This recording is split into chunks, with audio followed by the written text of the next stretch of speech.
चलो last class में हम लोग कहाँ तक किए थे? फर्स्ट ऑर्डर तो हो गया था ना कंप्लीट? सर 2-3 क्वेश्चन होमवर्क दिए थे, होमवर्क में एक डाउट है। होमवर्क में भी डाउट हो गया, बोलो। एक क्वेश्चन था सर, देखिए एक मिनट। हाँ, ये था परसेंटेज निकालना था। हाँ परसेंटेज निकालना था, किए वो? पूरा नहीं बना सर। नहीं बना? किसी से बना हो क्या वो परसेंटेज वाला क्वेश्चन?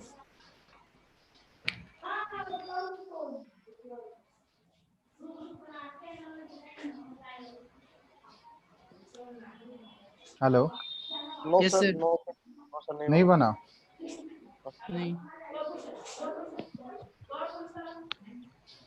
अरे उसमें क्या दिक्कत था, देखो एक बार देख। क्वेश्चन यही था ना, T half for a first order reaction is 60 minutes. यही था ना क्वेश्चन, देखो तो।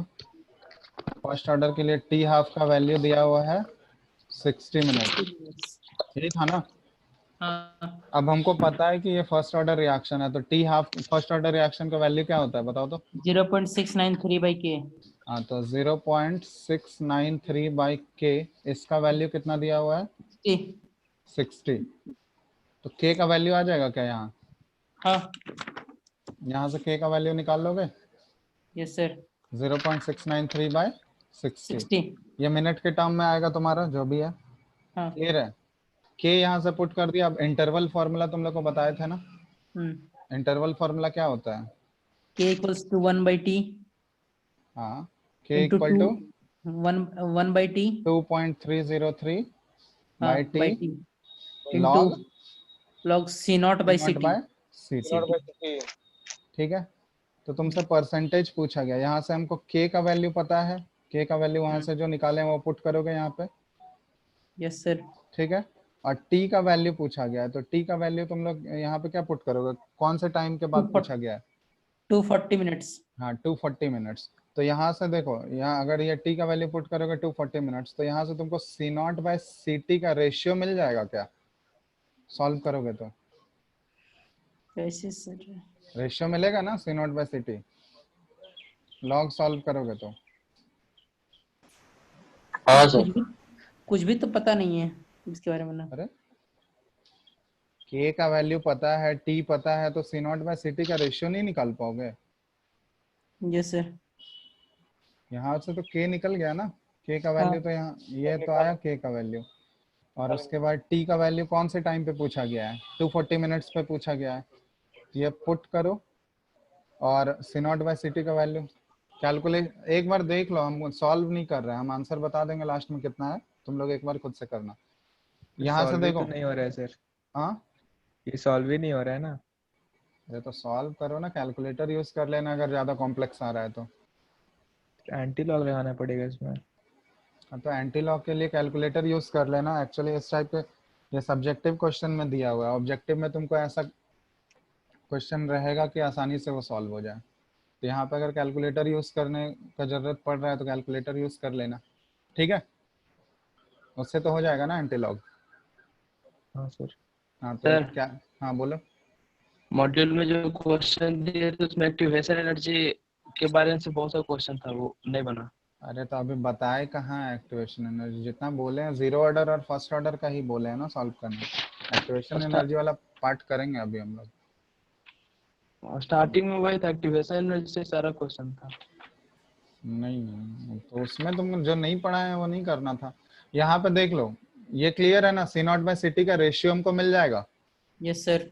हाँ तो अगर रेशियो मिल गया, तुमसे पूछा गया कि परसेंटेज कितना बचेगा, तो परसेंट ये सीटी क्या बताता है? सीटी जो कितना बच जाएगा। हाँ सीटी कितना बचा हुआ है, तो वही पूछा गया कि कितना परसेंटेज तुम्हारा बचा हुआ है। तो परसेंटेज यहाँ पे रेशियो अगर हमको मिल गया, रेशियो किसके टर्म में हम लोग बात करेंगे? रेशियो। इनिशियल के टर्म में ही बात करेंगे ना, इनिशियल हाँ। से ही कंपेयर करेंगे ना कितना बचा हुआ है। तो जो सी नॉट यहाँ पे देखो, यहाँ से एक मिनट,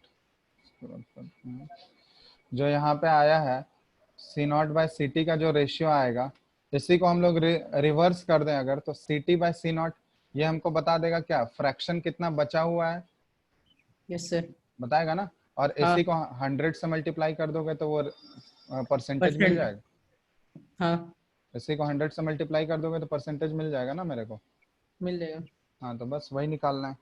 आंसर एक बार मैं बता दे रहा हूँ, तुम लोग कैलकुलेशन कर लेना, अगर कैलकुलेटर का जरूरत पड़े तो उसको यूज कर लेना। आंसर 1 मिनट देखने दो क्या है।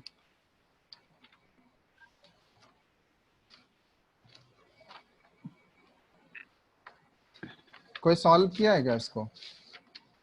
नहीं बना सर।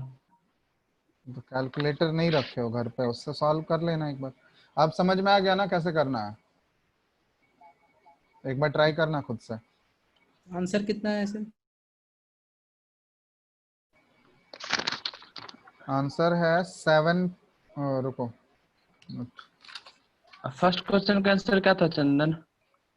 फर्स्ट का 1 मिनट रुको। आंसर है फर्स्ट का देख लो 48 6। मिनट था पहला का। आंसर है 6.25%, लिख लो 6.25%। ठीक है। Yes sir. हाँ तो इसको सॉल्व करना एक बार। हाँ और कोई क्वेश्चन था क्या? हाँ तो पहला क्वेश्चन था, इससे पहले वो बन गया। 99% वाला। 99% of a first order reaction was completed in 32 minutes, यही था ना? हाँ When 99.9% of the reaction will complete in, तो इसका 48 आंसर आंसर है। आंसर कितना आया? 48 मिनट्स। हाँ थर्ड का 48 मिनट्स। सही है, सबसे हो गया है ना? Yes sir. चलो अब आगे स्टार्ट कर रहे हैं हम लोग इसमें next part. Pseudo first order reaction बता दिए थे। हाँ हाँ चलो तो अब हम लोग इसको आगे स्टार्ट करते हैं next part.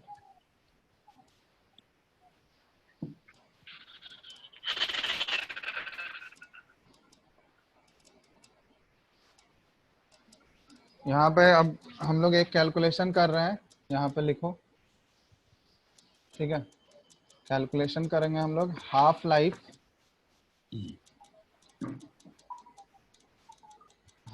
Period for nth order reaction. कोई जनरल ऑर्डर रिएक्शन हम लोग ले लेते हैं nth ऑर्डर। ठीक है, इसका हाफ लाइफ पीरियड हम लोग को कैलकुलेट करना है।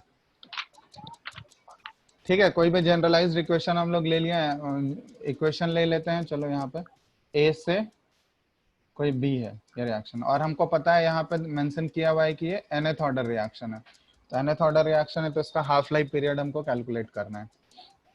ट्राई करो तो एक बार इंटीग्रेट करके ही, जैसे ये rate law equation r is equal to क्या लिखेंगे हम लोग, minus d a by d t, ये रेट ऑफ रिएक्शन लिखे, और इसी को equal to rate law expression से क्या आ जाएगा बताओ, के इंटू कंसेंट्रेशन ऑफ ए पे पावर क्या आ जाएगा यहाँ पे, बोलो। हाँ कंसेंट्रेशन पावर एन आ जाएगा। चलो अब इसको इंटीग्रेट करके हाफ लाइफ पीरियड निकालो तो कितना आ रहा है।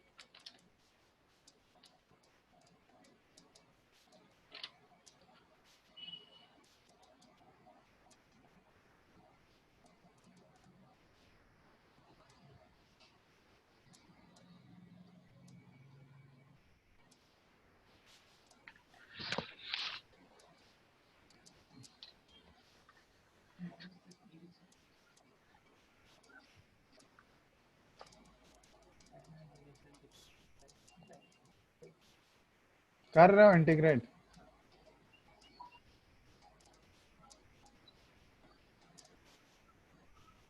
हेलो। हाँ सर कर रहे हैं। करो, यहाँ कर रहे हैं, तुम लोग मिलाते जाना इसको। ठीक है, माइनस साइन को उधर भेज दिए हम लोग, ये डी ए बाय नीचे ए आ गया, और इधर क्या आ गया, माइनस के डी टी। अच्छा यहाँ पे ए पे पावर एन है, ए पे पावर क्या आ जाएगा, ए पे पावर एन। और इसको इंटीग्रेट करना है और इधर इंटीग्रेट करना है। ठीक है, इसका इंटीग्रेशन क्या आएगा बताओ।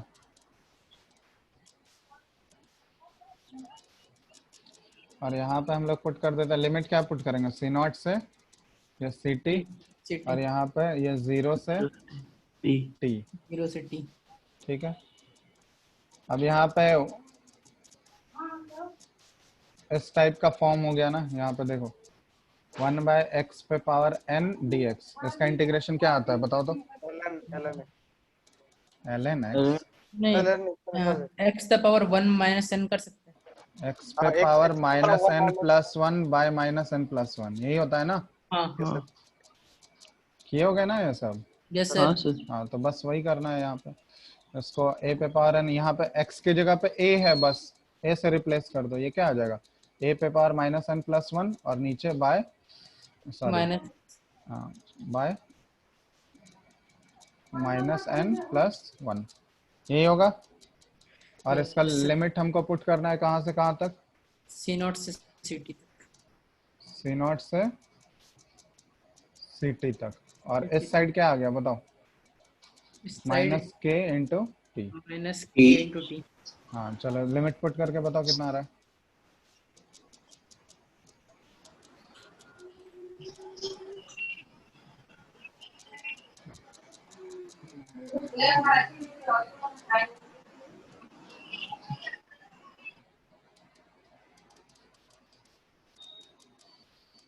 एक बार सी टी पुट करो,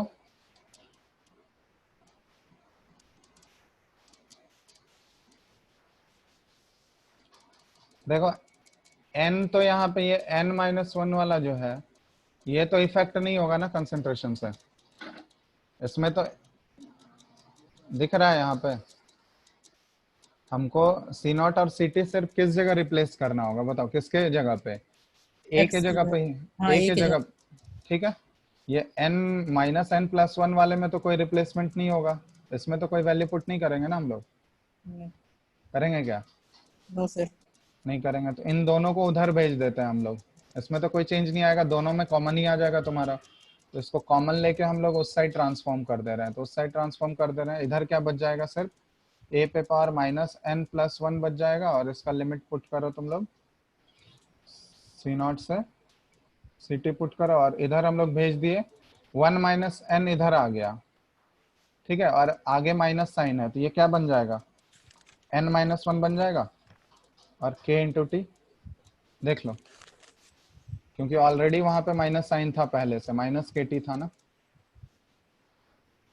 कोई डाउट? Hello, yes sir. वो कोई डाउट है यहाँ तक? नहीं यहाँ तक नहीं है। हाँ तो अब पुट करो लिमिट, सिंपली लिमिट पुट करो, क्या आ रहा है बताओ? यहाँ पे लिमिट पुट करोगे तो देखो क्या आ रहा है।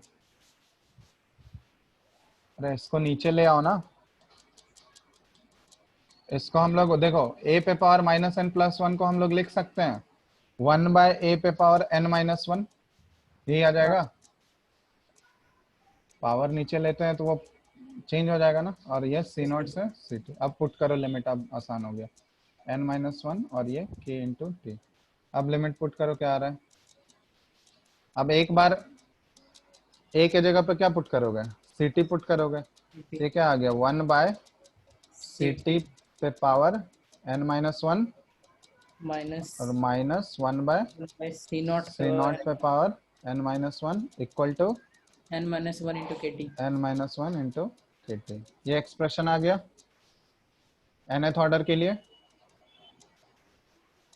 देख लो।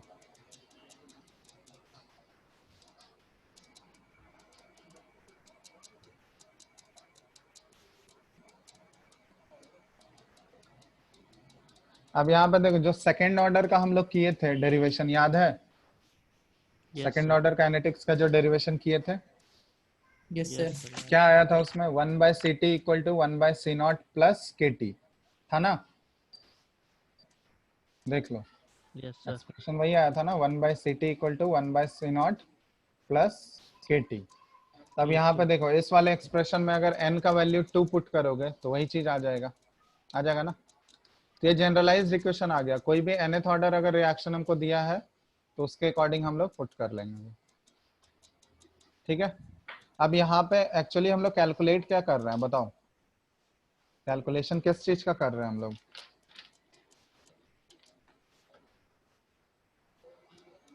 क्या हेडिंग क्या लिखाए थे?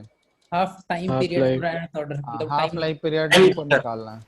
हाफ लाइफ पीरियड मतलब टी हाफ का वैल्यू निकालना है। तो टी हाफ कैलकुलेशन के लिए हम लोग क्या लेंगे, टी हाफ जब होगा तो सी टी का वैल्यू क्या हो जाएगा, सी नॉट बाय 2 हो जाएगा। हेलो, हाँ सीटी का तो हो जाएगा जब अरे जब टी हाफ कैलकुलेट करना है, वो टाइम हमको कैलकुलेट करना है टी हाफ, तो उस समय सी टी का वैल्यू क्या हो जाएगा, सी नॉट बाई 2 हो जाएगा।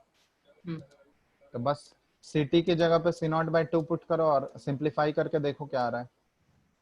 हम लोग एक्चुअली उसके टर्म में निकालना चाह रहे हैं। तो देखो यहाँ पे क्या आएगा, 1 बाय सी टी के जगह हम लोग सी नॉट बाई 2 पुट कर दिया और इस पे पावर है n-1, यहाँ पे -1 बाय सी नॉट पे power n-1 equal to n-1 k T.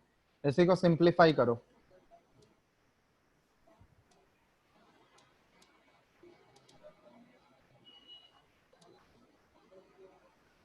और ये टी निकालना है हमको। टी एक्चुअली ये टी जो है यही तो टी हाफ है, यही है ना टी हाफ। ये टी हाफ का एक्सप्रेशन निकालना है हमको सिंप्लीफाई करके।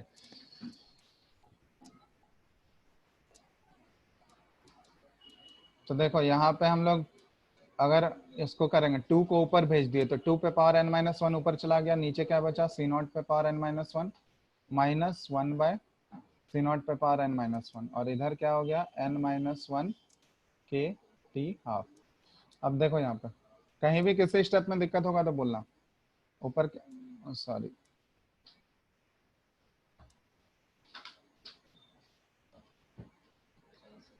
यहाँ पे देखना नीचे कॉमन क्या आ गया, सी नॉट पे पावर n-1 कॉमन आ गया नीचे। ऊपर क्या बच जाएगा, 2 पे पावर n-1 और -1, और इधर हो गया n-1 k T half.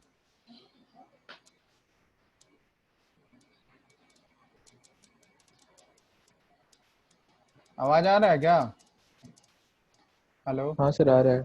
Yes sir. यहाँ तो कोई डाउट सर नहीं इस सर। देखो। तो अब टी हाफ का वैल्यू क्या आ जाएगा, 2 पे पावर n-1 -1, और इधर नीचे n-1 के और सी नॉट पे पावर n-1। यही एक्सप्रेशन आ गया, देख लो। देखो तो ये टी हाफ आ गया फॉर nth ऑर्डर। किसी भी nth ऑर्डर के लिए टी हाफ तुमको निकालना है तो ये एक्सप्रेशन आ जाएगा। जनरल एक्सप्रेशन हम लोग डिराइव किए हैं।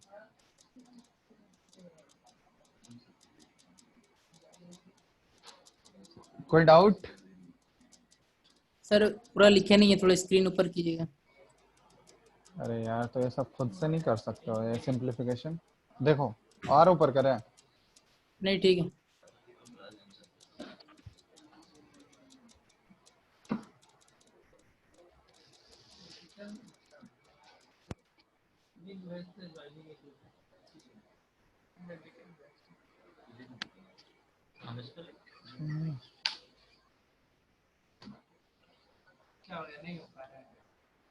हो गया, नीचे करें।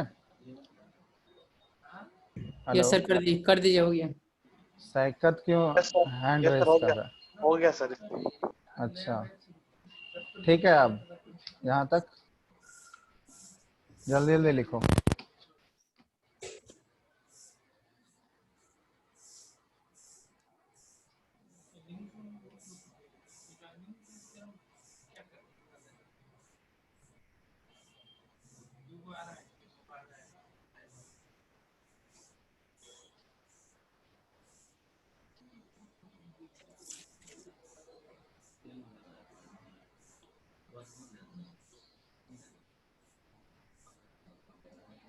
हो गया क्या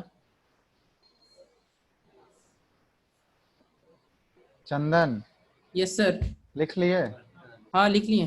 तो बोलो यार, तुम्हारे लिए वेट कर रहे थे यहाँ। हो गया ना? यार, अब देखो यहाँ पे, अब हम लोग ये टी हाफ हम लोग लिख सकते हैं डायरेक्टली प्रोपोर्शनल टू किसी भी nth ऑर्डर के लिए सी नॉट पे पावर n-1। ठीक है, तो ये चीज ध्यान रखना कि किसी भी रिएक्शन का, कोई भी जनरल अगर रिएक्शन हम लोग ले nth ऑर्डर रिएक्शन, तो उसका टी हाफ जो होगा directly proportional to 1 by c naught पे पावर n-1। क्योंकि बाकी सारा वैल्यू तो कांस्टेंट ही है ना इस एक्सप्रेशन में, देख लो 2 कांस्टेंट है, n ऑर्डर तो कांस्टेंट ही होगा किसी भी रिएक्शन का, होगा, और ये 1, ये पूरा वैल्यू ऊपर वाला कांस्टेंट ही रहेगा, नीचे देखो n-1 ये भी कांस्टेंट ही रहेगा, k भी कांस्टेंट ही रहेगा, सिर्फ चेंज क्या कर सकता है यहाँ पे, इनिशियल कंसंट्रेशन चेंज कर सकता है ना C0। हेलो, हाँ सर। हाँ, तो अगर C0 चेंज कर सकता है तो हम लोग इसको लिख सकते हैं कि T half directly proportional to क्या आ गया, 1/C0 पे पावर n-1। तो ये ध्यान रखना, ये वाला एक्सप्रेशन आगे यूज करेंगे हम लोग। ये nth ऑर्डर के लिए हम लोग डिराइव कर लिए। अब जो भी ऑर्डर ऑफ रिएक्शन दिया हुआ रहेगा उसके अकॉर्डिंग हम लोग, अगर फर्स्ट ऑर्डर रहेगा तो n=1 पुट करोगे, सेकंड ऑर्डर रहेगा तो n=2 पुट करोगे, ठीक है, वैसे हम लोग कर लेंगे। तो तुम लोग को जनरली जीरो ऑर्डर और फर्स्ट ऑर्डर ही पढ़ना है डिटेल में, उसके आगे नहीं है, बस ये एक्सप्रेशन डिराइव कर दिया nth ऑर्डर के लिए हम लोग, ठीक है। कोई डाउट इसमें?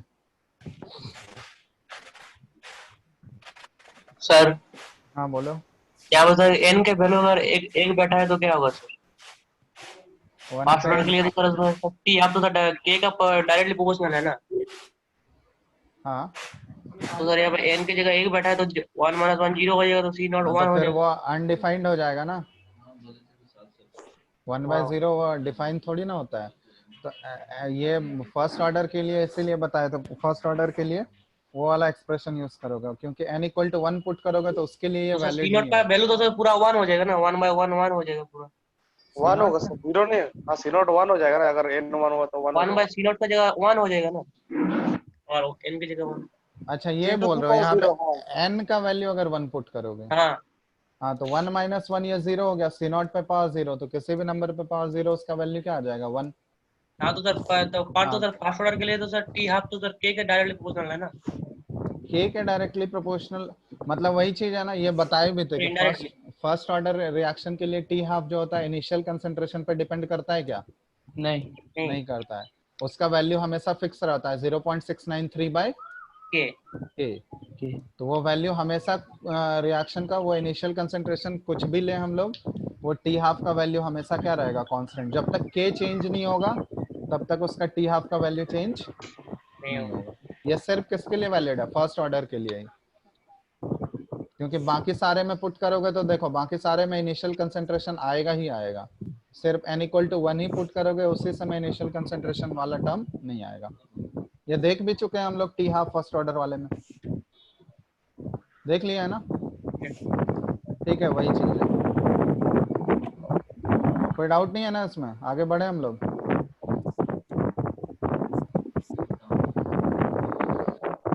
हेलो, बोलो, आगे बढ़े।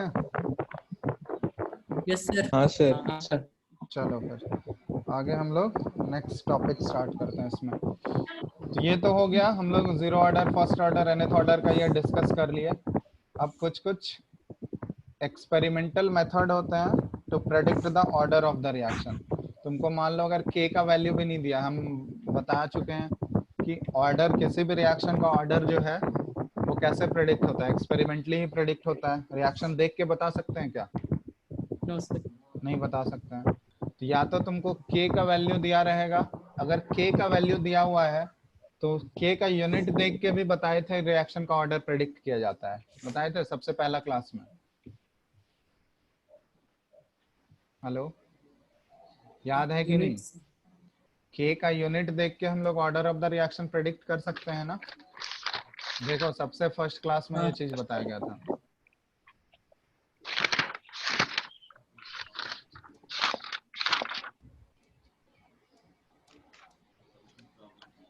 k का यूनिट देख के हम लोग रिएक्शन का ऑर्डर प्रेडिक्ट कर सकते हैं, यस सर। बताया गया था। चलो ठीक है, अब इसमें हम लोग कुछ क्वेश्चंस आता है यहाँ पे। एक्सपेरिमेंटल मेथड हेडिंग डाल लो, experimental method to predict the order of a reaction. ठीक है, किसी भी रिएक्शन का ऑर्डर प्रेडिक्ट करना है तो वो हम लोग एक्सपेरिमेंट के थ्रू देखते हैं। रिएक्शन देख के हम लोग कभी भी नहीं बता सकते हैं, तो तुमको वो एक्सपेरिमेंटल वैल्यू क्वेश्चन में गिवन होगा अब उसके बेसिस पे हम लोग प्रेडिक्ट करेंगे। तो जैसे इसमें देखो, एक बहुत सारे क्वेश्चंस देखे होंगे तुम लोग बुक में कि ये इस टाइप का इनिशियल रेट मेथड होता है।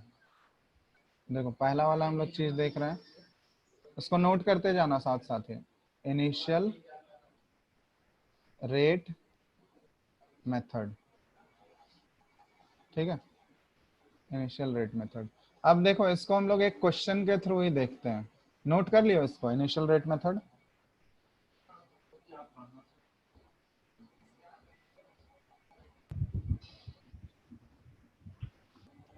Hello, yes sir. चलो अब देखो इसको एक क्वेश्चन के थ्रू हम लोग देखते हैं कैसे इसको अप्लाई करना है। जैसे मान लो एक क्वेश्चन हमको दिया हुआ है, ये क्वेश्चन है इनिशियल रेट मेथड कैसे अप्लाई करना है। ये रिएक्शन दिया हुआ है a + 5b + 6c और ये प्रोडक्ट बना रहा है 3l + 3m, ठीक है। ये रिएक्शन दिया हुआ है और क्वेश्चन में ये दिया हुआ है, क्वेश्चन में इधर लिख रहा है लिखते जाना, क्वेश्चन है ये, the initial rate of reaction has been determined by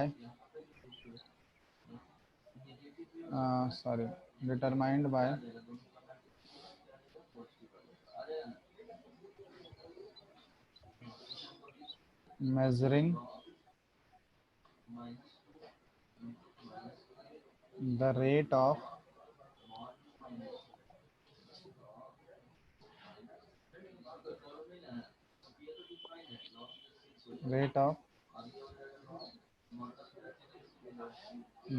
disappearance of A under the following conditions, ठीक है। नोट करते जाना कुछ।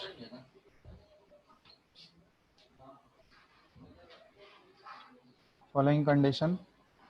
अब यहाँ पे इसके एक्सपेरिमेंट के बेसिस पे यहाँ डेटा हमको गिवन है, ये सीरियल नंबर, यह है कंसंट्रेशन ऑफ A, इधर है concentration of B, concentration of C और यहाँ पे दिया हुआ है इनिशियल रेट।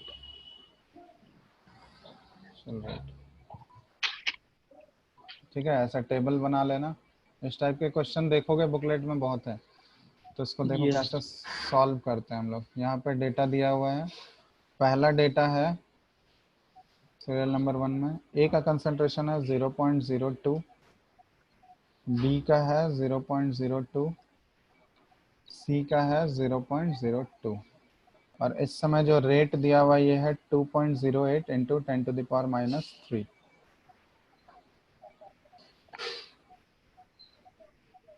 ठीक है। उसके बाद सेकंड डेटा तुमको दिया हुआ है, ये हो गया 0.01, ये है 0.02, ये 0.02 और ये हो गया 1.04 इंटू 10⁻³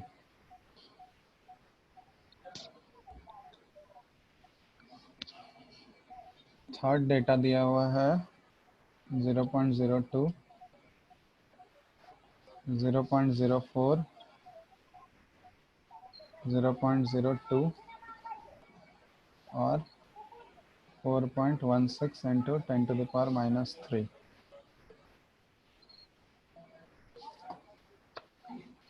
और फोर्थ है 0.02, 0.0 सॉरी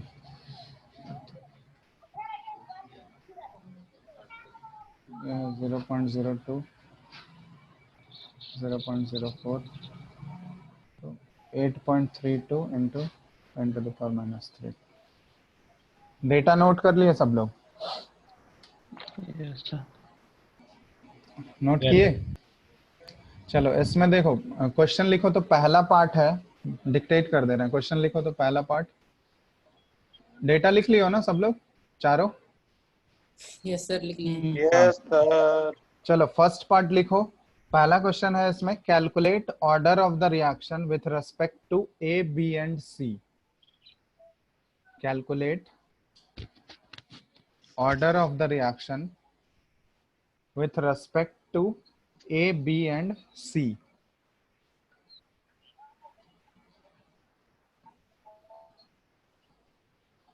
ठीक है। सेकंड लिखो, second part, calculate the rate constant of the reaction. Calculate the rate constant of the reaction. ये दो पार्ट कैलकुलेट करना है हमको। ठीक है, लिख लिए। क्या बोला था? सेकंड वाला, calculate the rate constant of the reaction. अच्छा, पहला वाला क्या बोला? पहला वाला है calculate order of the reaction with respect to A, B and C. Calculate order of the reaction with respect to A, B and C. और दूसरा है calculate the rate constant of the reaction. Note कर लिए? Hello,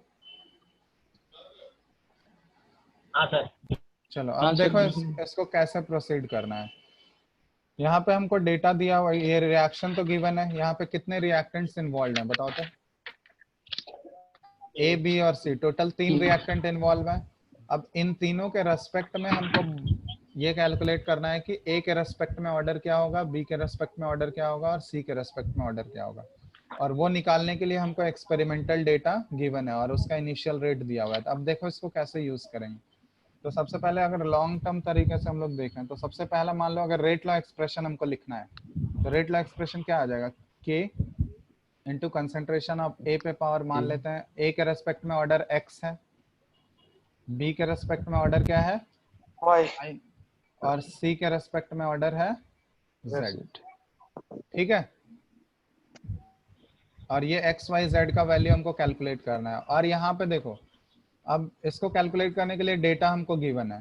तो सबसे पहला वाला जो डेटा यूज करेंगे हम लोग, देखो R1 जो फर्स्ट वाले टेबल में डेटा दिया हुआ है, फर्स्ट वाले रो में देखोगे R1 इक्वल टू के तो सबके लिए कांस्टेंट रहेगा। के चेंज होगा क्या?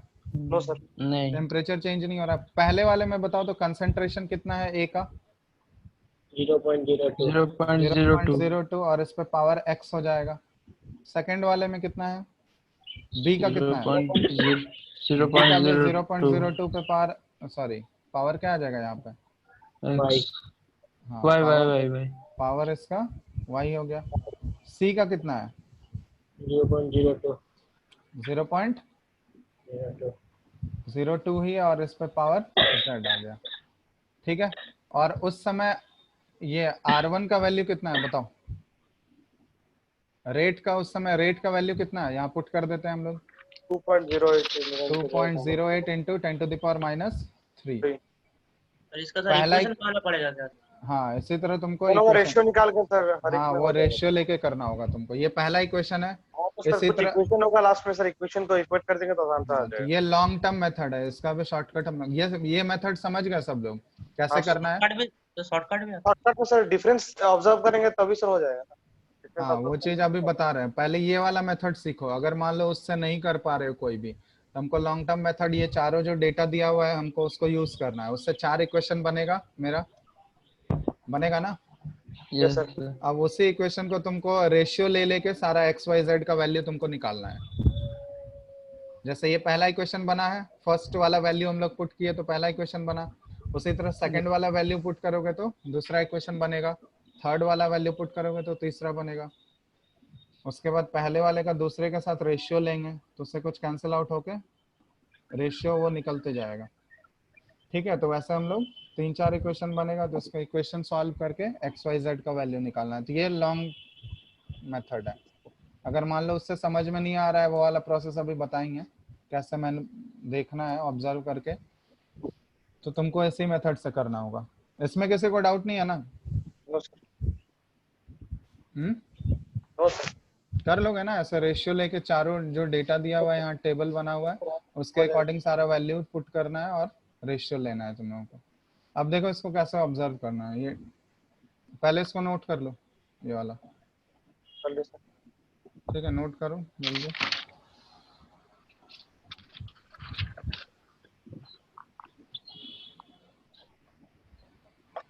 सेकंड इक्वेशन देख लो, सेकंड भी लिख दे रहे हैं, इसी तरह करते रहोगे तुम लोग। ये हो गया सेकंड वाला 1.04 इंटू 10⁻³ सेकंड वाले के तो उतना ही रहेगा, कांस्टेंट ही है। सेकंड वाले में ए का कंसंट्रेशन कितना है 0.01 और इस पे पावर एक्स, बी का कितना हो जाएगा 0.02 पावर वाई और सी का 0.02 और इस पे पावर जेड। ये सेकंड इक्वेशन है। इसी तरह 4 इक्वेशन बनेगा और उसको सॉल्व करके फिर एक्स वाई जेड का रेशियो लोगे तो फिर एक्स वाई जेड सॉल्व करके निकालना है तुमको। तो उससे पहला वाला पार्ट का आंसर आ जाएगा ऑर्डर ऑफ द रिएक्शन। अगर एक्स वाई जेड का वैल्यू आ गया तो ऑर्डर ऑफ द रिएक्शन का पता चल जाएगा हमको विथ रेस्पेक्ट टू एक्स, किसके रेस्पेक्ट में ऑर्डर हो गया, ए के रेस्पेक्ट में हो गया, वाई किसके रेस्पेक्ट में हुआ, बी के रेस्पेक्ट में, और जेड सी के रेस्पेक्ट में। तो ये तीनों ऑर्डर ऑफ द रिएक्शन हमको कैलकुलेट हो जाए। अब सेकंड पार्ट देखो, इसमें रेट कांस्टेंट निकालना है। तो रेट कांस्टेंट मतलब के का वैल्यू तुमको निकालना है। तो के का वैल्यू निकालना है तो क्या करना होगा बताओ। अगर एक्स वाई जेड का वैल्यू तुम्हारा सॉल्व हो गया तो के का वैल्यू कैसे निकालेंगे,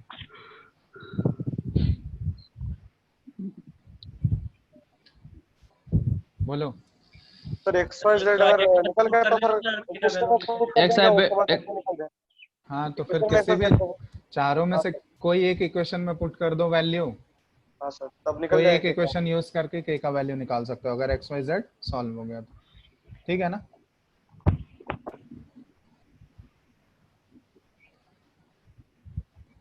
चलो अब यहाँ पे देखो, इसको डेटा ऑब्जर्व करके इसको कैसे सॉल्व करना है। ये हो गया ना, ये नोट कर लिए। सर एनएथ ऑर्डर के बाद चैप्टर में क्या बचा है, खत्म। क्या चीज, सर एनएथ ऑर्डर के बाद सर ये क्वेश्चंस के बाद चैप्टर खत्म। नहीं नहीं अभी बहुत चीज बचा हुआ है। एक्टिवेशन एनर्जी वाला पार्ट बचा हुआ है, कैटलिस्ट का रोल बचा हुआ है, अभी है। Arrhenius equation, हाँ आरएनएस इक्वेशन वाला पार्ट है, molecularity. ऑर्डर मॉलिक्युलैरिटी। हाँ ये हो गया ना, नोट कर लिए इसको। चलो अब देखो यहाँ पे कैसे ऑब्जर्व करना है। चारों डेटा देखो, फर्स्ट वाले केस में देखेंगे हम लोग, पहला वाला डेटा देखो, ए का कंसंट्रेशन कितना है 0.02, तीनों का कंसंट्रेशन बराबर है सर और उस समय रेट देखो कितना है 2.08 इंटू 10⁻³ ठीक है। अब इसको हम लोग पहले वाले डेटा को सेकंड वाले डेटा से कंपेयर कर रहे हैं।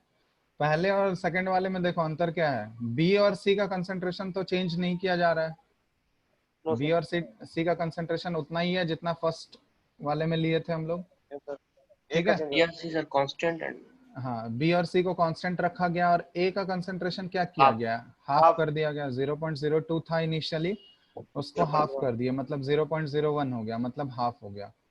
तो अगर ए बी और सी को कांस्टेंट रख के ए का कंसंट्रेशन अगर हाफ किए हैं तो देखो रेट पे क्या फर्क पड़ रहा है, rate भी half हो गया. हाँ तो अगर ए का बी और सी अगर कांस्टेंट है और ए का कंसंट्रेशन अगर हाफ हो रहा है तो रेट भी क्या हो जा रहा है, हाफ हो Directly जा रहा है। proportional to A. हाँ तो रेट अगर हाफ हो जा रहा है ए के कंसंट्रेशन को हाफ करने पे, इसका मतलब ए के रेस्पेक्ट में ऑर्डर क्या होगा बताओ तो।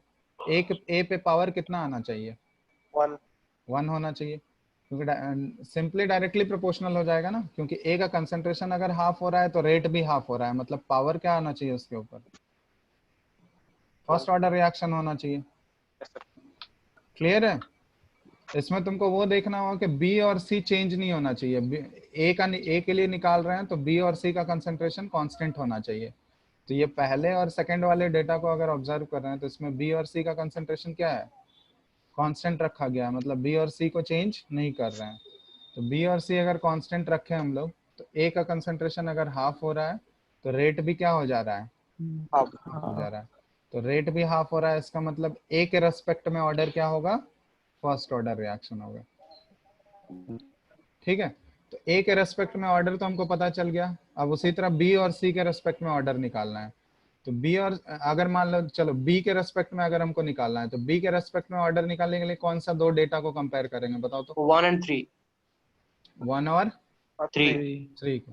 अब बी के लिए निकाल रहे हैं तो तुम्हारा ए और सी कांस्टेंट होना चाहिए अब, ठीक है, ए और सी चेंज नहीं होना चाहिए। तो देखो फर्स्ट वाले में देखोगे तीनों बराबर है, और थर्ड वाला देखो, थर्ड वाला जो डेटा देख रहे हैं, ए का वैल्यू उतना ही है जितना फर्स्ट वाले में था 0.02। अब बी का वैल्यू क्या हो गया यहाँ पे, डबल हो गया। हाँ डबल कर दिए, और सी भी कांस्टेंट ही है, उतना ही है। और सही इनिशियल रेट हाँ भी डबल हो गया। रेट भी हाँ, डबल, रेट ए भी और सी कांस्टेंट रखे हैं, बी डबल हुआ, तो बी के डबल करने से रेट पे क्या फर्क पड़ा, फर्स्ट और थर्ड वाले डेटा को कंपेयर करो, 2 हो गया। कितना टाइम्स हुआ है देख लो, 2.08, और पहले वाले में 2.08 था इंटू 10 टू द पावर -3, और थर्ड वाले में 4.16 है, तो रेट भी times दो, हाँ रेट भी दुगना हो रहा है। मतलब बी का कंसंट्रेशन अगर हम लोग दुगना कर रहे हैं, ए और सी अगर कांस्टेंट है, बी को अगर ट्वाइस कर रहे हैं तो रेट भी ट्वाइस हो रहा है। मतलब बी के रेस्पेक्ट में भी ऑर्डर क्या होगा, directly proportional. Directly proportional, directly मतलब प्रोपोर्शनल। फर्स्ट ऑर्डर रिएक्शन होगा बी के रेस्पेक्ट यस में सर, भी। Yes sir. हाँ सर। तो ए के रेस्पेक्ट में भी हम लोग फर्स्ट ऑर्डर निकाल लिए, बी के रेस्पेक्ट में भी फर्स्ट ऑर्डर निकल गया। अब सी के रेस्पेक्ट में निकालना है, तो सी के रेस्पेक्ट में निकालने के लिए बताओ कौन सा 1 and 4, कौन 1 से and दो 4, डेटा को 1 and कंपेयर 4, करेंगे देख लो, 1 and 4, 1 और 4। 4। 1 और 4 को, हाँ चलो 1 और 4 को देख रहे हैं, तो अगर सी के रेस्पेक्ट में निकाल रहे हैं तो अब यहाँ पे क्या क्या कांस्टेंट होना चाहिए बताओ, A A और and B। A and हाँ B। A and be constant होना चाहिए। तो ए एंड बी कांस्टेंट किस में दिख रहा है हमको, पहला और चौथा वाले फोर्थ डेटा में दिख रहा है।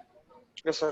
पहले वाले में देखो 0.02 आ गया ए का, फोर्थ वाले में भी उतना ही है, बी का भी उतना ही है। सी को हम लोग क्या कर रहे हैं, 2 टाइम्स कर दे रहे हैं, सी को कितने टाइम्स कर दे रहे हैं, 2 times, 2 2 टाइम, टाइम्स। तो रेट पे देखो तो कितने टाइम्स हुआ 4 है, times। 4 4 times। टाइम्स। 4 टाइम्स हुआ है। मतलब सी का कंसंट्रेशन अगर दुगना कर रहे हैं तो रेट 4 गुना हो जा रहा है। मतलब Yes, sir. पावर क्या आएगा सी पे, To the power 2। 2। पावर 2 होना चाहिए। समझ में आ रहा है ना, यस सर। क्योंकि कंसंट्रेशन हम लोग हाँ। ट्वाइस कर रहे हैं, कंसंट्रेशन ट्वाइस कर रहे हैं तो रेट 4 टाइम्स हो रहा है। मतलब अगर कंसंट्रेशन ट्वाइस कर रहे हैं तो 2 पे पावर 2 होगा तभी तो 4 टाइम्स हो जाएगा ना। तो मतलब सी के यस सर। हाँ सी के रेस्पेक्ट में ऑर्डर क्या होना चाहिए तब, second 2। Order, second second order order reaction. होना चाहिए। सेकंड तो ऑर्डर। ये क्लियर हो गया। हम्म। तो ए के रेस्पेक्ट में ऑर्डर क्या आया था बताओ, 1, फर्स्ट ऑर्डर आया 1। था। बी के रेस्पेक्ट में ऑर्डर 1, क्या, first order, first order first आया, One। और सी के रेस्पेक्ट में ऑर्डर क्या सेकंड आया, order, second second order. Order. 1 आया था। तो इस 2। सी के सेकंड है। रेस्पेक्ट, सी के रेस्पेक्ट में सेकंड आया ना।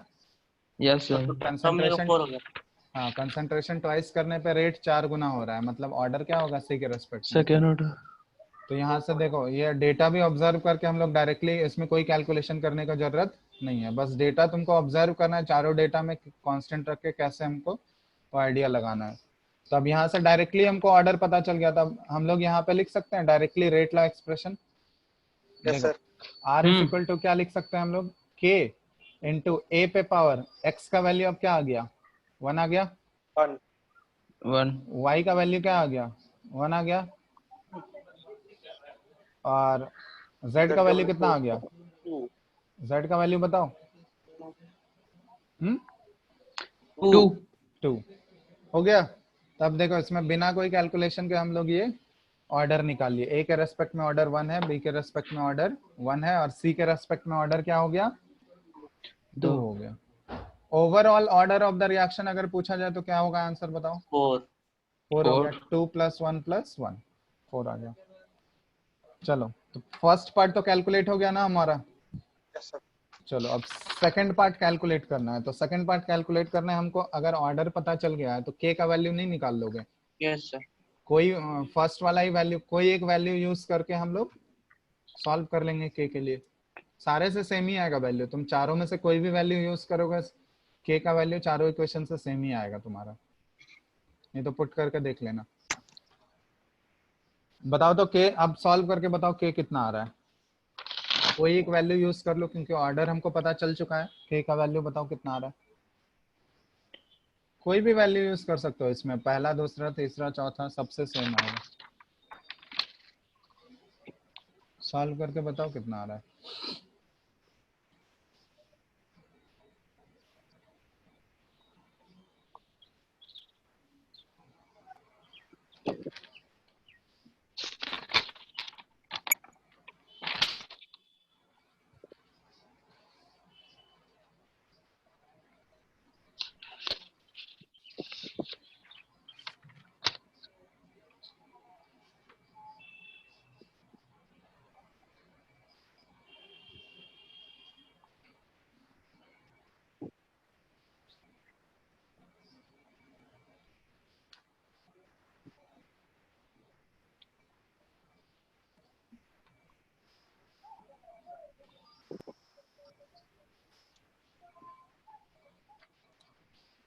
आया क्या किसी का?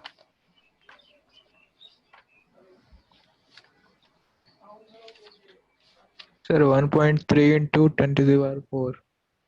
1.3 इंटू 10⁴ देख लो आंसर लिख रहे हैं, मैच कर लो तुम लोग। 1.3 into 10⁴ Yes, sir. 1.3 into 10 to the power 4.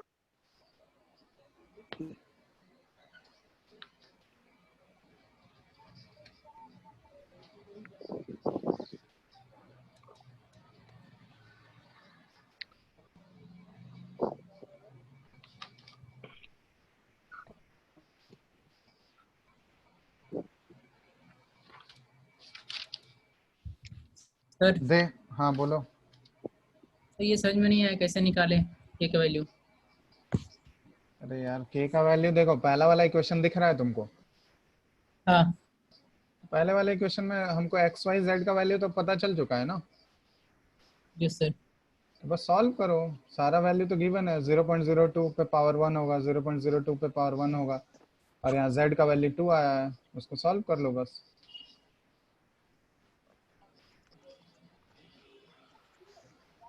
Unknown तो सिर्फ के ही बचा हुआ है ना, एक्स वाई जेड तो निकल चुका है हम लोग का। Yes sir. उसके बाद के निकाल लो वहीं से।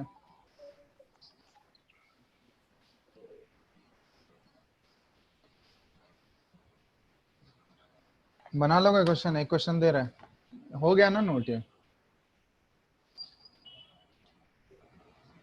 हेलो दें, बोलो जल्दी, ये नोट कर लिए सब लोग?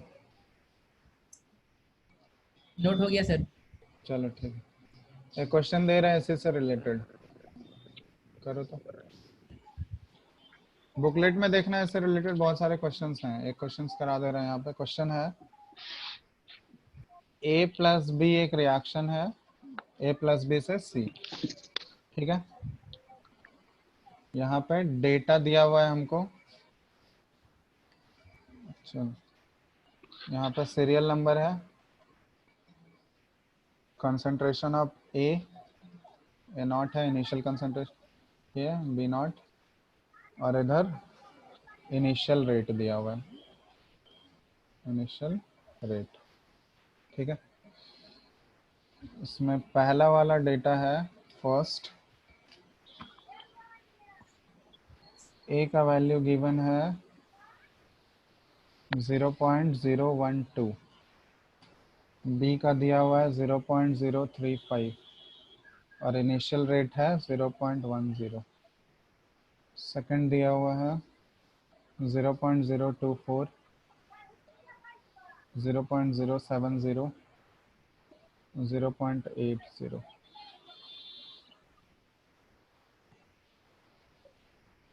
थर्ड है 0.024, 0.035, 0.10, और फोर्थ है 1.012, 0.070 या 0.80। Yes, sir.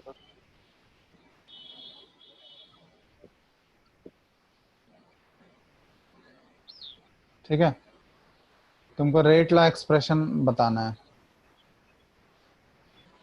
मतलब ऑर्डर निकालना है with respect to a and b, और रेट लॉ एक्सप्रेशन क्या आएगा।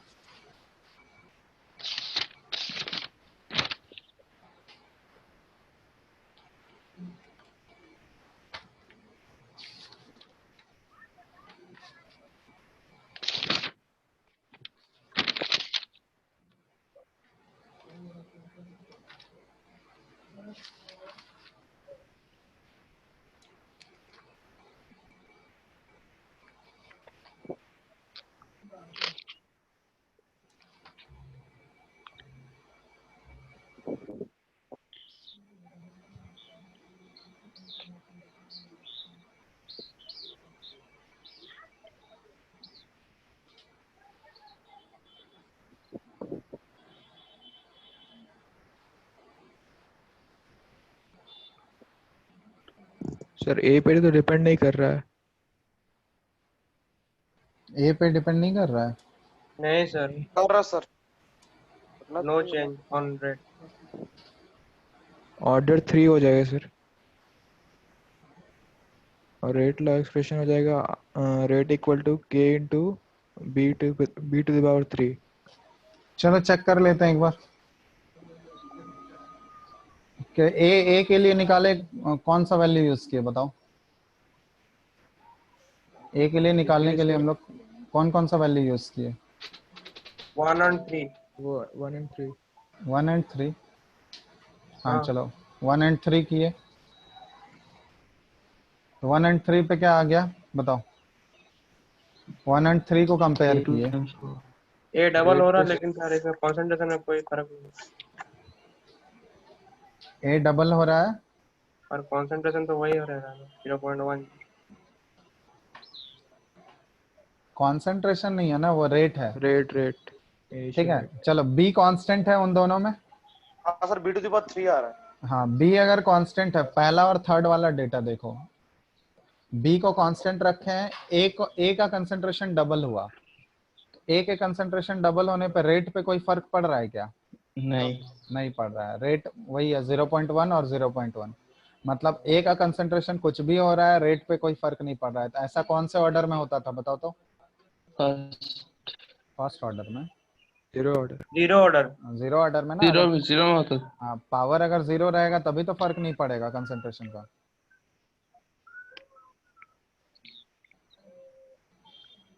क्या क्लियर है कि नहीं? Yes sir.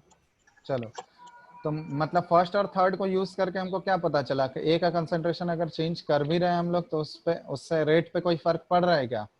नहीं पड़ रहा है। रेट पे फर्क नहीं पड़ रहा है, इसका मतलब ए के रेस्पेक्ट में ऑर्डर क्या हो जाएगा? जीरो हो जाएगा। बी के रेस्पेक्ट में ऑर्डर क्या होगा बताओ। अब बी के लिए निकालना है तो बी के लिए निकालने के लिए कौन कौन सा डेटा यूज कर रहे हो बताओ? 1 and 4। 1 and 4। 1 and 4। Yes 1 sir. And 1 1 4 में बताओ क्या है? ए कांस्टेंट है, बी डबल हो रहा है और रेट 8 गुना हो रहा है।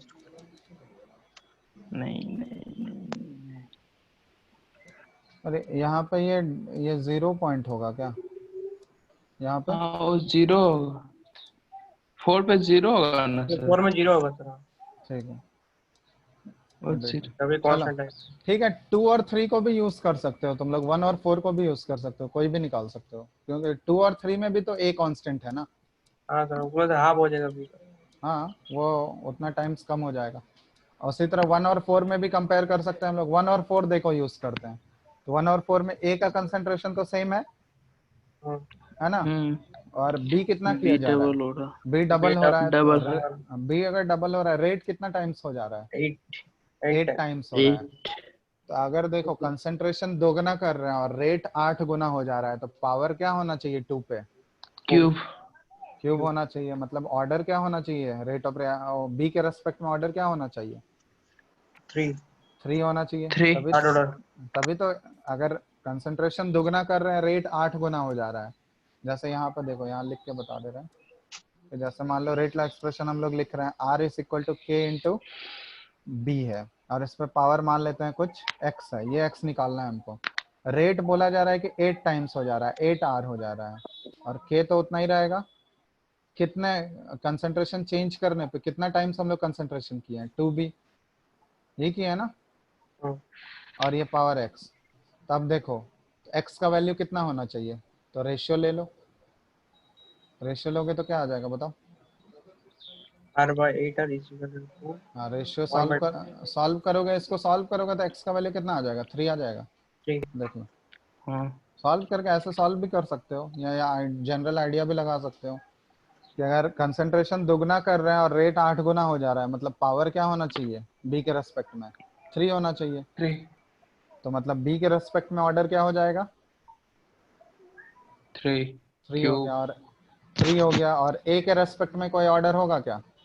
नहीं, ए के कंसंट्रेशन पे तो डिपेंड कर ही नहीं रहा है। ए का कोई भी कंसंट्रेशन ले रेट पे कोई फर्क नहीं पड़ रहा है। क्योंकि ए का कंसंट्रेशन चेंज करने पे भी रेट पे फर्क नहीं पड़ रहा है। तो रेट लॉ एक्सप्रेशन क्या लिखेंगे हम लोग, R is equal to K into A पे पावर क्या आ जाएगा, 0 आ जाएगा।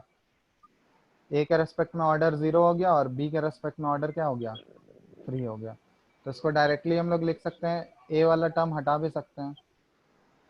तो डायरेक्टली क्या आ गया, rate law expression R is equal to K into b पे पावर 3, क्योंकि ए के कंसंट्रेशन पर ये रेट डिपेंड नहीं कर रहा है। क्लियर है? Hello Yes, sir. चंदन, यस हेलो, सर। हाँ कोई डाउट नहीं है ना, देख लो। तो तुम लोग ट्राई करना कि ऑप्शंस देख के ही सॉल्व हो जाए, सॉल्व करने का जरूरत नहीं पड़े, ठीक है? इसलिए प्रैक्टिस कर लो। इस टाइप के क्वेश्चंस बहुत सारे रहेंगे तुम्हारे बुकलेट में, देखना 4-5 क्वेश्चन, ठीक है? तो उसको कैसे प्रैक्टिस रिलेट करें सर, कैसे रिलेट करें करें उसी को समझ तो नहीं आ तुमको रहा है। देखना है। वही सर नहीं मैं आया अच्छा से समझ? नहीं आ रहा है, कैसे डबल हो रहा है कैसे। अरे यार, डेटा ऑब्जर्व करो के ना। को कांस्टेंट बना लेना है। एक का डबल एक पीस जैसे ध्यान दो, बता दे रहा है। ए के रेस्पेक्ट में अगर ऑर्डर निकालना है, तो ए के रेस्पेक्ट में ऑर्डर निकालना है तो तुमको बी कांस्टेंट रखना होगा। ठीक। तो तुमको वैसा दो डेटा ढूंढना है जिसमें कि बी का कांस्टेंट है और ए चेंज हो रहा है। समझ में आया? और यस उस पे सर। तुमको रेट रेट देखना है कि रेट कितने टाइम्स हो रहा है कंसंट्रेशन चेंज करने पे। अगर बी के रेस्पेक्ट में निकालना है तो ए को कांस्टेंट रखना है। तो वैसे ही तुमको कंपेयर करना है, जिसके रेस्पेक्ट में निकालना है उसके अलावा बाकी सारा का कंसंट्रेशन चेंज नहीं होना चाहिए, कांस्टेंट होना चाहिए, ठीक है? हाँ जैसे यही वाले क्वेश्चन में एक बार फिर से बता दे रहा है। जैसे यहाँ देखो, हमको ए के रेस्पेक्ट में ऑर्डर निकालना है, तो ए के रेस्पेक्ट में ऑर्डर निकालना है तो हमको वो डेटा ढूंढना है जिसमें कि बी का कंसंट्रेशन क्या हो, कांस्टेंट हो, बी चेंज नहीं हो रहा हो। तो बी चेंज किस में नहीं हो रहा है बताओ तो? पहला और तीसरा में हो रहा है? देखो हाँ। जल्दी जल्दी जल्दी बोलो। फर्स्ट और थर्ड में देखो बी का कंसंट्रेशन सेम है ना? ये सर पहला। हाँ, हाँ तो बी अगर सेम है तो ए का कंसंट्रेशन देखो कितने टाइम्स हुआ है, 1 और 3 में देखो 2 टाइम्स हुआ है। 2 टाइम्स किए हैं।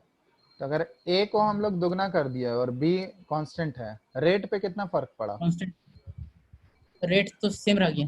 सेम रह गया। मतलब ए को दुगना करने हाँ पे भी कोई फर्क पड़ा क्या रेट पे? नहीं पड़ा। नहीं पड़ा। तो मतलब ए के कंसंट्रेशन पे रेट डिपेंड कर रहा होगा क्या? नहीं कर रहे हैं। नहीं कर रहा। तो ए पे पावर क्या होना चाहिए, 0 0। होना चाहिए। समझ में आ और रहा अगर है? सर यहाँ पे डबल हो जाता है तो पावर 1 लिखते हैं। हाँ, अगर ए को डबल करने पे रेट डबल होता तो पावर 1 होता, ऑर्डर 1 हो जाता उसके रेस्पेक्ट में, ठीक है? Yes sir. चलो अब हाँ बी के रेस्पेक्ट में निकालना है, तो बी के रेस्पेक्ट में निकालने के लिए तुम्हारा ए कांस्टेंट होना चाहिए। ए कांस्टेंट है, जैसे पहला और चौथा में देखो ए कांस्टेंट है ना? और बी कितना हुआ, यस सर। दुगना कर दिए।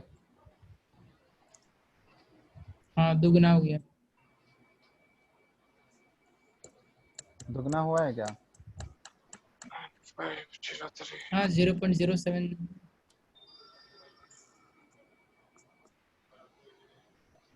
तो बी को अगर दुगना किए हैं तो रेट पे देखो तो यहाँ पे कितना फर्क पड़ा है, 8 टाइम्स हो गया। कितना टाइम्स हुआ है? 8। तो अगर 8 टाइम्स हुआ है तो बताओ पावर कितना होना चाहिए उसके ऊपर, बोलो। अगर मान लो 8 बी का टाइम्स कंसंट्रेशन 2 टाइम्स करने पे, समझ में आ रहा है? बी का कंसंट्रेशन 2 टाइम्स करने पे रेट कितना हो गया? 1 हो रहा था। अरे बी का कंसंट्रेशन 2 टाइम्स करने पे रेट कितना हुआ है, कितना टाइम्स हुआ है? 8 टाइम्स। 8 टाइम्स हुआ है। तो पावर क्या करोगे, पावर 3 होगा तभी तो 2 पे पावर 3 8 होता है। हाँ तो अगर दिक्कत हो रहा है तो यहाँ ये वाला देखो, ये वाला जो बताया इधर, ये ऐसे लिख लोगे, are is equal to k into B के रेस्पेक्ट में निकालना है हमको। ए तो कांस्टेंट है यहाँ पे, तो बी के Yes, sir. रेस्पेक्ट में हम लोग मान लेते हैं एक्स है कुछ पावर, ठीक है? सेकंड केस में हाँ रेट कितना हो गया, 8R हो 8 गया, टाइम्स हो गया। रेट कितना हो गया, 8R हो गया ना, हाँ के तो उतना ही रहेगा, हाँ 2 भी हो गया। और बी का कंसेंट्रेशन दुगना कर रहे हैं, 2B हो रहा है, 2B पे पावर x। तो अब यहाँ पे सॉल्व करो, इन दोनों का रेशियो लोगे, इन दोनों का रेशियो लो, हाँ रेशियो रेशियो लेके x का वैल्यू निकालो कितना आ रहा है। 1/2 एन के, तो 1/2 पावर x। हाँ हो गया सर, 3 हो जाएगा कि 1/2 का क्यूब कर देंगे और इधर 1/2 पावर x है, हो जाएगा। तो x का वैल्यू 3 आ गया। हाँ हाँ तो वैसे दिक्कत हो रहा है तो तुम ऐसे लिख के कर लेना, ठीक है, यस ऐसे सर। पुट अब करके रेशियो हाँ लेके। क्लियर है, तो रेट लॉ एक्सप्रेशन मिल गया ना हमको। इस क्वेश्चन का रेट लॉ एक्सप्रेशन क्या आ जाएगा, R is equal to k into ए के रेस्पेक्ट में तो 0 हो गया और बी के रेस्पेक्ट में 3 हो गया, ठीक है। चलो एक नेक्स्ट क्वेश्चन दे रहा है, लिखो तो जल्दी से, इसको डिक्टेट कर रहे हैं हम, लिख नहीं रहे हैं। आवाज आ रहा है ना सबको? Okay sir.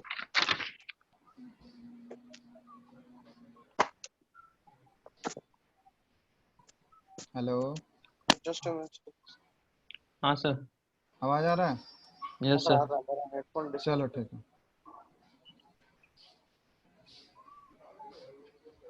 आप क्वेश्चन लिखो। लिखो consider the reaction, consider the reaction 2A plus B products, ठीक है। लिखो consider the reaction 2A plus B, ये मिलके प्रोडक्ट दे रहा है।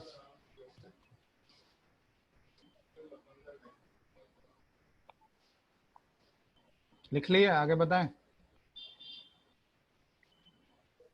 हेलो, यस सर हाँ सर बोलिए। बोलिए। चलो लिखो, when concentration of B alone was doubled, when concentration of B,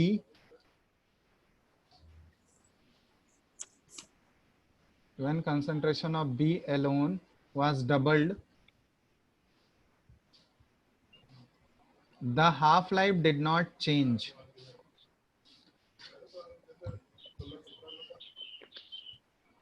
When concentration of B alone was doubled, the half life did not change. Half life did not change. Full stop. हो गया यहाँ तक? हाँ sir. हाँ, full stop. लिखो, when the concentration of A alone was doubled, when the concentration of A alone was doubled,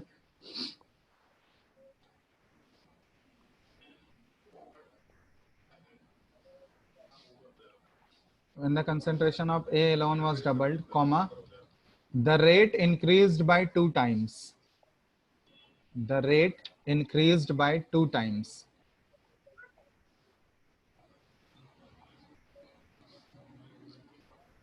Full stop. The rate increased by 2 times. Full stop. यहाँ तक हो गया ना? हेलो, हाँ सर हो गया। हाँ फुल स्टॉप। तुमको निकालना है calculate the unit of, calculate the unit of या find out the unit of rate constant for this reaction.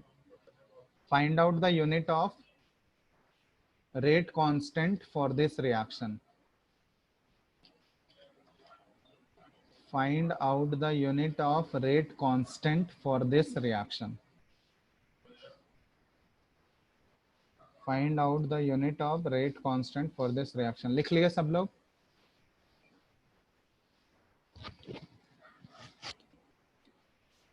हो गया ना? हेलो, सब लोग लिख लिए ना क्वेश्चन? चलो ठीक है, सॉल्व करो, बताओ कितना आ रहा है। यूनिट बताना है तुमको, वैल्यू नहीं निकालना है, सिर्फ यूनिट बताना है रेट कांस्टेंट। उसके लिए देखो क्वेश्चन में डेटा दी, पूरे रिएक्शन का तुमको रेट कांस्टेंट का यूनिट बताना है।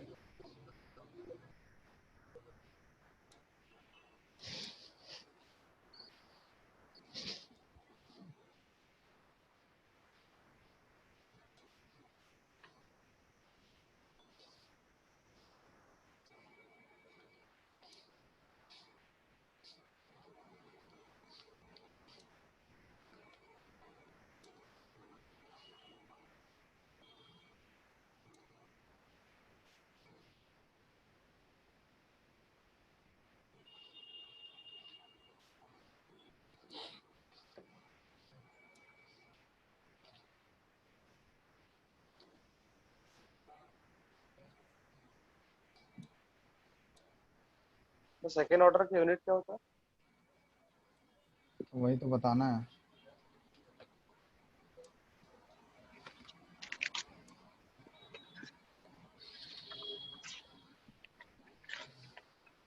सर लीटर पर मोल पर सेकेंड। लीटर पर मोल पर ये है, लिख रहे हैं देखो, लीटर पर मोल पर सेकंड, यही है। Yes sir. हाँ सर यही हो। चलो ठीक है, आ गया सबका।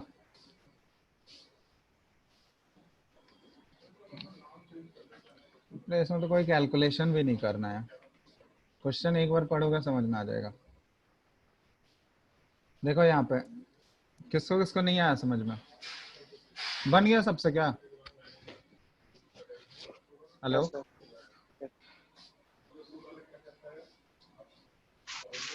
यस सर बन गया। बन गया सबसे, किसी को नहीं पूछना है? चंदन यस सर। पूछना है क्या? नो बन सर। गया। देखो यहाँ पे क्वेश्चन पढ़ोगे उसी में क्लियर आ जाएगा, क्लियरली पता Yes, चल sir. जाएगा। देखो क्या बोला गया है कि बी का जब कंसंट्रेशन, सिर्फ बी का कंसंट्रेशन जब डबल कर रहा है तो हाफ लाइफ चेंज नहीं हो रहा है, यहाँ हाफ लाइफ के टर्म में बोला गया है। तो कौन सा ऑर्डर होता है जिसमें बताए थे कि हाफ लाइफ जो है इनिशियल कंसंट्रेशन ऑफ रिएक्टेंट पर डिपेंड नहीं करता है? ये किस ऑर्डर में बताए हैं? First order. First order reaction, क्योंकि उसी केस में Order में, हाँ। टी हाफ होता है 0.693/K, उसमें कोई इनिशियल कंसंट्रेशन K. आता है क्या? नहीं आता है। नहीं आता है। तो यहाँ पे ए का कंसंट्रेशन बोला जा रहा है कि बी का कंसंट्रेशन डबल करने पे हाफ लाइफ पे कोई फर्क नहीं पड़ रहा है, मतलब वो बी के कंसंट्रेशन पे डिपेंड ही नहीं कर रहा है। ये सिर्फ एक ही ऑर्डर में पॉसिबल है, फर्स्ट ऑर्डर में। तो मतलब बी के रेस्पेक्ट में ऑर्डर क्या हो जाएगा? फर्स्ट। फर्स्ट हो गया। अब देखो बी के लिए तो 1 पता चल गया हमको। सेकंड केस में बोला गया कि when the concentration of A alone was doubled, बोला कि बी को कांस्टेंट रख के सिर्फ ए का हम लोग कंसंट्रेशन डबल कर दिए। ए के कंसंट्रेशन डबल करने पे रेट कितना टाइम्स हो जा रहा है? रेट कितना टाइम्स हो रहा है? 2 टाइम्स हो रहा है। 2 टाइम। मतलब हाँ, ए को अगर दुगना कर रहे हैं तो रेट भी दुगना हो रहा है, मतलब पावर क्या होना चाहिए? ए के रेस्पेक्ट 1 होना चाहिए। 1 + 1 2 पे पावर 1 करोगे तभी तो 2 आएगा ना, दोनों 2 टाइम्स हो रहा है, तो पावर ए के रेस्पेक्ट में भी पावर क्या आना चाहिए? 1 ही आना चाहिए। तो यहाँ पे तुमको ओवरऑल ऑर्डर का, तो रेट लॉ एक्सप्रेशन अगर लिखे R = K × ए पे पावर 1 आ जाएगा और बी पे भी पावर क्या आ गया? 1 आ गया। तो overall order of the reaction क्या आ गया? ऑर्डर ऑफ रिएक्शन अगर तुमसे पूछा जाए तो क्या आ जाएगा? 1 + 1 2 आ गया। मतलब इस पूरे रिएक्शन का ओवरऑल ऑर्डर पूछा जाएगा तो सेकंड ऑर्डर हो जाएगा, ठीक है। और सेकंड ऑर्डर हो गया। अब सेकंड ऑर्डर में K का यूनिट तुमको निकालना है, तो K का यूनिट बताए थे ये क्या होता है? कंसंट्रेशन पे पावर 1 - n और टाइम पे पावर 1 - 1, यही होता है ना? Hello, it's a second inverse. हाँ तो ये, तो अब कंसंट्रेशन का यूनिट क्या होता है? मोल पर लीटर, मोल पर लीटर। और इस पे पावर 1 - n लोगे तो n का वैल्यू यहाँ पे कितना है? 2 है। और टाइम का सेकंड लेंगे, सेकंड इनवर्स, तो अब यहाँ पुट कर दो। 1 - 2 -1 आ जाएगा, तो लीटर का तो +1 हो गया, मोल का क्या बन जाएगा? -1 बन जाएगा, और सेकंड इनवर्स। तो यही हो गया यूनिट। कोई डाउट? चलो नो सर। बन जाएगा ना? हाँ। चलो तो इस टाइप के क्वेश्चंस ट्राई कर लेना, नेक्स्ट क्लास में हम लोग आगे। एक दो क्वेश्चन अगर डाउट है तो पूछ लो, बुकलेट का कोई एक क्वेश्चन पूछ सकते हो, बाकी डाल देना वहाँ पे ग्रुप में। सर क्वेश्चन नंबर 6 बता दो। वो बुकलेट तो है नहीं, बताओ क्वेश्चन क्या है, रफली बताओ क्या है क्वेश्चन, पढ़ो तो। मिनट सर बताना। हाँ सर निकाल रहे हैं। नीट वाला से चंदन। हाँ हाँ पूछो, तो जल्दी पूछो। फॉर द रिएक्शन N2O5 ये वाला है क्या? हाँ वही है। For the reaction N2O5 for the reaction N2O5 से 4NO2, नहीं 2NO2 + ½ O2।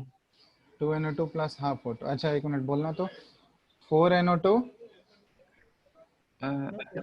For the reaction N2O5 अच्छा एक minute for the reaction N2O5 5 gives 2NO2 2NO2 plus half O2 plus half O2 दिया गिवन है सर माइनस DNO2O5 अच्छा minus D N2O5 N2O5 by dt by D T is equal to K1 N2O5 K1 N2O5 ठीक है। comma DNO2 अच्छा एक minute by dt relation निकालना है क्या K1 और K2 में? K1 K2 K3 के बीच रिलेशन। तो इसमें क्या दिक्कत है यार, ये तो फर्स्ट क्लास में ये सब किए हैं। इसमें तुम लोग रेट लॉ एक्सप्रेशन से रिलेट करोगे तो आ जाएगा। ये सर नहीं हुआ। कैसे नहीं होगा? तुम लोग DNO2 DNO2 by by dt dt कितना दिया हुआ है? K2 by N2O5 K2 N2O5 हाँ चलो ठीक है। उसके बाद DO2 K3 N2O5 DO2 by dt K N2O5 K3 N2O5 यही है ना? Yes sir.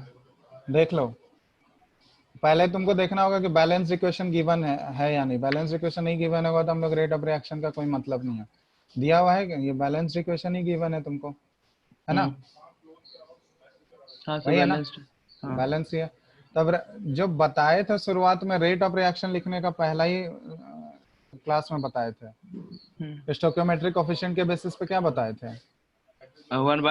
1 by stoichiometric coefficient. हाँ तो ये क्या लिखेंगे? हाँ तो रिएक्टेंट में माइनस साइन आ जाएगा यहाँ पे, हाँ -1 और ये वहां तो 1 ही है N2O5 वाले में, हाँ बाय dt हाँ इक्वल टू NO2 वाले में क्या है? NO2 वाले में 1/2 1/2 NO2 NO2 D NO2 यहाँ पे 1/2 प्लस में आ जाएगा क्योंकि ये प्रोडक्ट है प्रोडक्ट में। हाँ DNO2 by dt और इधर से क्या आएगा? और O2 वाले में क्या आ जाएगा? O2 में हो जाएगा 2 2 into 1 2 into हाँ 1/1/2 होगा तो 2 ऊपर चला जाएगा ना, हाँ DO2 by ऑप्शन में dt। अब यहाँ देखो, ये तो हम लोग रेट ऑफ रिएक्शन के बेसिस पे देखें। अब रेट लॉ एक्सप्रेशन से अगर हम लोग लिखें, अब यहाँ पे देखो इसको रिलेट कर लो बस। यहाँ मतलब तीनों में दिया हुआ है कि पावर 1 ही है, तो पावर 1 है तो फर्स्ट ऑर्डर रिएक्शन ही होगा ना। तो बस सब पुट करो, तीनों को रिलेट कर लो। अब इसमें देख लो पहले वाले में तुम्हारा किसके किसके बीच में रिलेशन है, कंपेयर करो ना। कंपेयर करने से डायरेक्टली पता चल जाएगा तुमको। चलेगा।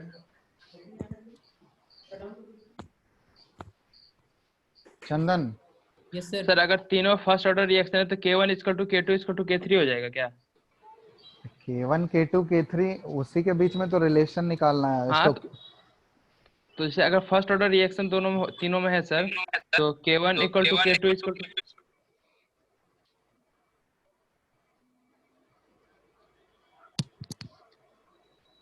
हेलो हाँ सर हाँ क्या बोल रहे हो? बोलो। सर अगर फर्स्ट ऑर्डर रिएक्शन है सर तो K1 K2 K3 तीनों बराबर हो जाएगा। चलो यहाँ देखो कैसे निकालना है। तुम देखो यहाँ पे ये पहला वाला जो -DN2O5 by dt है, इसके जगह पे हम लोग क्या पुट कर सकते हैं? K1 N2O5 पुट कर सकते हैं। हाँ यहाँ पुट कर दो। इसके जगह पे हम लोग पुट कर दिए K1 N2O5 by dt by dt और इक्वल टू हाफ और DNO2 by dt के जगह क्या पुट कर सकते हैं हम लोग? K2 N2O5 पुट कर सकते हैं। हाँ हाँ हाँ सर तो K2 N2O5 O5 अब यहाँ इसके से जगह पे 2 K3 क्या? उसके हाँ तो पहले यहाँ से K1 और K2 में तुम रिलेशन निकालो और इसके जगह पे क्या पुट कर सकते हैं हम लोग? और यहाँ पे 2 टाइम्स DO2 by dt को क्या पुट कर देंगे बताओ? DO2 by dt को K3 N2O5 हाँ K3 into 2 वहां पे हो गया और क्या लिख देंगे बताओ, K3 इंटू N2O5। तो अब रिलेशन नहीं निकाल पाओगे तीनों में। N2 सॉरी यहाँ पे ये नहीं आएगा ना, नीचे dt तो नहीं आएगा, अब रिलेशन नहीं निकाल पाओगे तीनों में। N2O5 N2O5 N2O5 कट गया, यहाँ से क्या आ गया, K1 is equal to K2 by half 2 equal to K3 2 2K3 सबको ऑप्शन ही नहीं दिया। सबको 2 से मल्टीप्लाई कर देते हो जाएगा। हाँ तो ऑप्शन तुमको चेंज करना होगा ना जिस फॉर्म में दिया हुआ है, तो 2 से मल्टीप्लाई कर दो, 2K1 equal to K2 equal to क्या आ जाएगा 4K3। ये आंसर दो। हाँ तो ऑप्शन तुमको उसके अकॉर्डिंग चेंज करना होगा ना। ठीक है, ठीक। ऐसे ही तुमको रेट लॉ जो शुरुआत में पहला क्लास में लिखे बताए थे लिखने, उससे लिखोगे स्टोइकियोमेट्रिक कोएफिशिएंट को साथ लेते हुए, और उसके बाद कंपेयर कर लेना है बस जो दिया हुआ है, हो जाएगा। हाँ यस सर। Yes, sir. चलो फिर ठीक है, और भी क्वेश्चंस बनाना, और जो भी डाउट होगा ना इसके अलावा वो ग्रुप में पोस्ट करना, ठीक है। एक बार खुद से ट्राई करो पहले, फिर से दोबारा ट्राई करना फिर से एक बार, और दोबारा अगर नहीं बनता है तब फिर डालना ग्रुप में। ऐसा नहीं है कि एक बार में नहीं बन रहा, 2-3 बार ट्राई करो उसको, यस सर। ठीक है। जहाँ गलती कर रहे हो बार बार उसको देखो, बाकी हम लोग आगे नेक्स्ट क्लास में करेंगे। सर पबजी खेलते हैं सर? क्या चीज? आप सर पबजी खेलते हैं? नहीं पहले खेलते थे, अब नहीं खेलते हैं। अरे सर अभी क्या खेलते हैं, कॉल ऑफ ड्यूटी? अब नहीं खेलते हैं यार, अब गेम फ्री खेलने में फायर मजा नहीं आता है। फ्री फायर खेलते होंगे। नहीं रे। यही सब सर कर रहे हो तुम लोग घर बैठ के ना। नहीं सर, आईपैड है सर, 6 फिंगर खेलिए sir, 6 finger claw. 6 finger, yes sir. ये कौन सा गेम है? सर पबजी का सर मोड बोल रहा, 6 फिंगर से आप कितना फिंगर से खेलते थे? 2 नहीं या मैं 4? 4। ओ तो हम वही बोल रहे कि 6 फिंगर से चाइनीज प्लेयर लोग खेलता है आईपैड में। अरे अब नहीं खेलते हैं यार, पहले खेलते थे, हो गया बहुत टाइम। तो स्टार्ट कीजिए ना सर। नहीं अब नहीं स्टार्ट करना है मेरे को, फालतू का टाइम वेस्ट है। पढ़ाई लिखाई करो तुम लोग। सर कर रहे हैं सर, लेजियो टाइम में करे बस थोड़ा बहुत, 1-2 मैच। लेजर टाइम में वही 5 घंटा लेजर टाइम होता है तुम लोग का। 5 घंटा का सर, दिन में सर 1 घंटा खेलते हैं 2 मैच। फिर क्या कर लिया? चलो ठीक है, फिर नेक्स्ट क्लास में करते हैं, ठीक है। Yes sir, thank you sir. चलो।